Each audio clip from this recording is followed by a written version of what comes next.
From the PEP Radio Newsroom, we have this special report about health insurance. Enhanced tax credits that have helped reduce the cost of health insurance for the vast majority of Affordable Care Act enrollees expired overnight, cementing higher health costs for millions of Americans at the start of the new year. Democrats forced a 43-day government shutdown over the issue. Moderate Republicans called for a solution to save their 2026 political aspirations. President Donald Trump floated a way out, only to back off after conservative backlash. In the end, no one's efforts were enough to save the subsidies before their expiration date.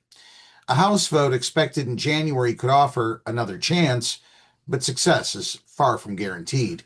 The change affects a diverse cross-section of Americans who don't get their health insurance from an employer and don't qualify for Medicaid or Medicare, a group that includes many self-employed workers, small business owners, farmers, and ranchers. It comes at the start of a high-stakes midterm election year, with affordability, including the cost of health care, topping the list of voters' concerns.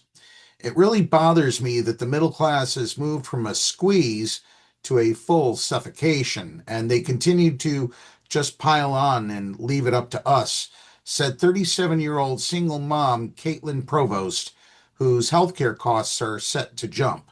I'm incredibly disappointed that there hasn't been more action.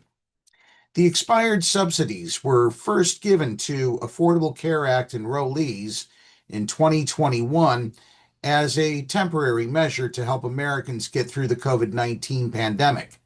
Democrats in power at the time extended them, moving the expiration date to the start of 2026.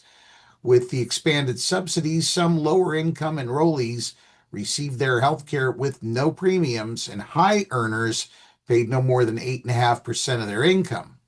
Eligibility for middle-class earners was also expanded.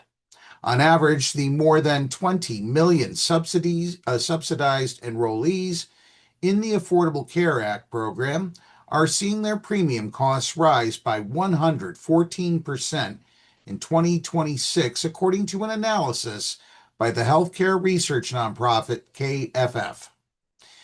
Those surging prices come alongside an overall increase in health costs in the United States, which are further driving up out-of-pocket costs in many plans.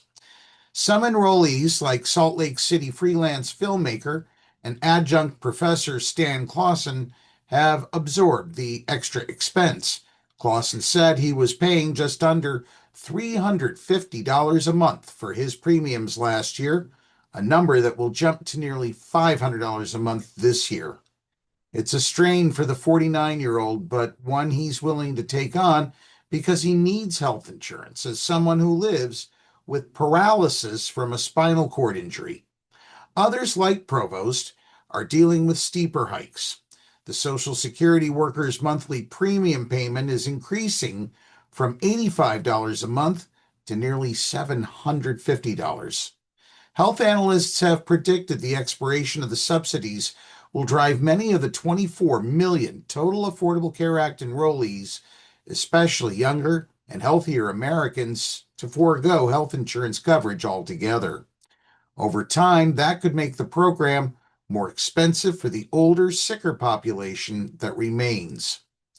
An analysis conducted last summer, in September, by the Urban Institute and Commonwealth Fund projected the higher premiums from expiring subsidies would prompt some 4.8 million Americans to drop coverage in 2026. But with the window to select and change plans still ongoing until January 15th in most states, the final effect on enrollment is yet to be determined. Provost, the single mother, said she's holding out hope that Congress finds a way to revive the subsidies early in the year. But if not, she'll drop herself off the insurance and keep it only for her 4-year-old daughter.